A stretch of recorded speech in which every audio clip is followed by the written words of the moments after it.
Good Monday morning. Welcome back to Counterpoints. Breaking Counterpoints. I'm Ryan Grimm. My co-host here, Emily Jashinsky. Crystal and Sagar are out today. They will be back. We'll be here tomorrow. They'll be back after that. That's right. So, and we'll be then back here on Friday as usual. So you're getting a heavy dose of the Counterpoints crew this week. Right, you see this Friday in here. Right, We're just putting the Friday there no matter what, because Friday's fun.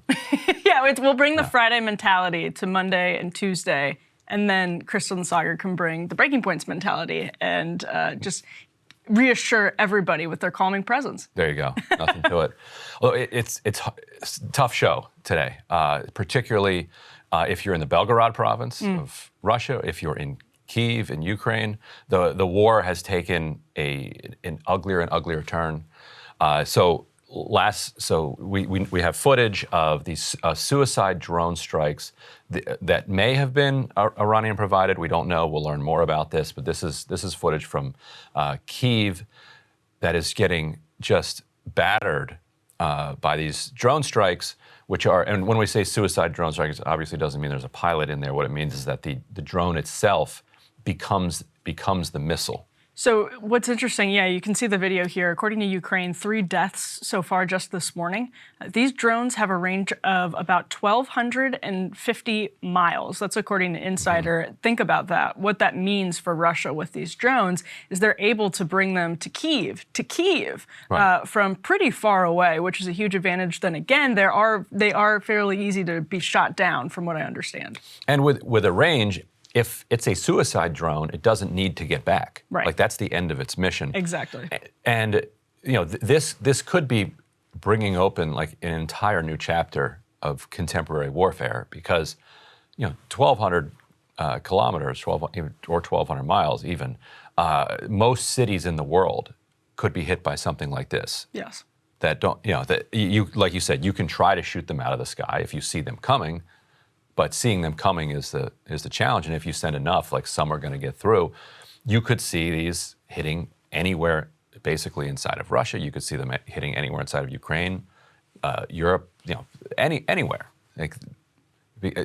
And that's without launching these intercontinental ballistic missiles. Right. Yeah. The drones themselves are obviously. I mean, the implications of this technology, especially in a confrontation like this one, a land war, are fairly incredible. Then again, if they're easy to shoot down, it depends on the state of the region that's being attacked, right? Because it's obviously going to be fairly easy for some people to get rid of that threat. Right. And the context here is, as everybody who's been watching this closely knows, much of the eastern front has been Russia's defenses have just been completely collapsing with the southern front, now facing real challenges. The mud season and the winter is a thing that Russia is hoping is going to lock this down. Plus, their 300,000 conscripts that they're ramming to the front lines.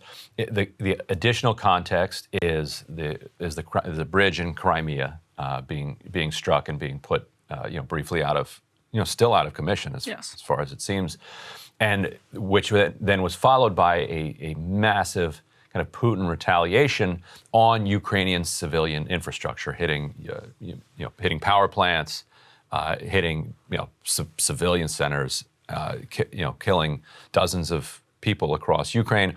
He slowed it down, said we've accomplished what we need to accomplish for now. The other thing that he accomplished, though, is he massively depleted the Russian missile supply because of sanctions, and because the missile supply just takes such a long time to stock. They are getting down to the bottom of the barrel of their specifically of their precision missiles, but also of missiles in general. So now you see the Iranian regime, supplying weapons, supplying drones, supplying missiles. Well, I was going to ask you about the implications of Iran potentially being involved here. The Ukrainian officials have said that these are Iran-made drones. As you mentioned, that's obviously difficult to confirm at this moment. It seems likely that's the case. What are the implications of that? What does that mean going forward? Well, it's another own goal for U.S. foreign policy in a significant way, because it comes at the same time that you have Saudi Arabia kind of siding with Russia and reducing output, which drives up fuel prices, which then funds Russia's war effort. And so Chris Murphy said on CNN recently that he laid out in the most explicit way the actual kind of U.S.-Saudi relationship. He was like, look, since World War II, this has been the deal. We will overlook all of the different stuff that you're doing. And in exchange, when the chips are down between us and Russia, you side with us and give us all your oil. Right. Like that. He just said like that. And that has been the deal. It was just unusual to see a sitting senator who's, high up in the Foreign Relations Committee just say like, that is the deal. Yeah. And he's like, you guys broke the deal. So we chose in this conflict in the Middle East between Saudi Arabia and Iran, we chose the Iranian side. I mean, we chose the Saudi side because we believe that was in our national interest. Now, chips are down. Iranians are siding with the Russians. The Saudis are siding with the Russians. And so, 70 years of support of the most brutal authoritarians over the world doesn't even get you what your stated outcome was, let alone, all of the kind of moral injury that comes with everything, that comes with supporting Saudi Arabia. There was a pivot away from Saudi Arabia under the Obama administration, where the Iran nuclear deal was a huge part of it. There is a world in which we have much closer ties to Iran. Iran has an actual functioning kind of cosmopolitan middle class that is deeply supportive of the United States, that, like, despite everything we have done to Iran, supportive of the United States. After 9/11, which the Saudis were involved in, there were massive candlelight vigils all over Iran. And you step back and you look at that, like, why? Which side did we pick here, and why? And so now here we are. We've kind of jammed the Iranians into a kind of forced alliance with Russia, which is coming back to bite us. Mm-hmm. And the drones, by the way, one of the things they can do is send just a flock of them, essentially, to the point where it overwhelms. So you shoot down 5 and 5 go through. Yeah. Yeah, exactly, and they explode upon impact. So basically, those things can come over into Kyiv. I mean, a civilian center, and it's a totally different ball game. And the Iranian question here, Ryan, in this context, in this sort of immediate context of this week or this month or this moment in the war, assuming these are Iranian drones, what is the sort of chain of like a cause and effect? How did the Iranian drones end up getting from Russia into Ukraine? Russia is buying the drones from Iran, and then from Russia sending them into Kyiv. And Russia is basically trading oil. Right. For these weapons. Right. And Iran is happy. And Iran is Iran is happy to do it. So Iran gets cheap gas. Right. Russia gets to replenish its stockpile here. That's the deal. And ultimately, and our friend of the show in Moscow, Igor Kotkin, has made the point that this war now is no longer necessarily in Russia about Ukraine. It's Putin is now fighting it for the domestic purposes. So everything he's doing is now about managing kind of the fallout of the eventual end of the war. And so the speech he gave just a couple of weeks ago was a very clear indication of that. Right. So he's punishing Ukraine right now in order to just get in order to get the Russian people to say, okay, we see some successes here.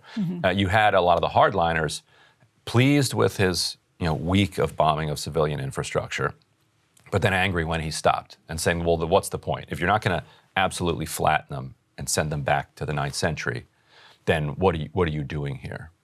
In other news on this front, there are U.S. intelligence officials who have relayed to the Washington Post recently that Iran has agreed to send more weapons to Russia. That could include surface-to-surface missiles and more drones, we're told. So to your point, Ryan, that you made earlier, is like we could really be looking here at a new chapter. Right. And they will eventually run out, though. Like they only Right. Even the United States stockpiles, it turns out, can be drawn down significantly. And I don't think that you can just drone and missile Ukraine into submission. Right. No, absolutely not. I mean, if you look at what happened in World War II, London was bombed for years. Right. And they didn't one day finally say, okay, you know what, enough of that, we surrender. We're done. Like that's not how wars end in this era of total war. This is going to have to end with negotiations. Ukraine now is, aside from the Crimea strike, which we don't precisely know, who carried that out. Ukraine was certainly celebrating it afterwards. We still don't have clear information on the Nord Stream. Don't have information. Yeah, that's the other thing about this war, and in all wars, really. Cable news is ripping us apart, dividing the country, making it impossible to function as a society, and making it impossible to know just what is true and what is false. But the good news is they are failing and they know it. That is why we're building something new, a new mainstream, a healthier one, something more trustworthy, something that we are going to need in one of the most pivotal times in American history. We are building up here for the midterms, for the upcoming presidential election, but we need your help. So if you can help us out by becoming a premium member today at breakingpoints.com, we're trying to change America for the better and the entire world. So what are you waiting for, guys? Go to breakingpoints.com and sign up and help us build a new mainstream.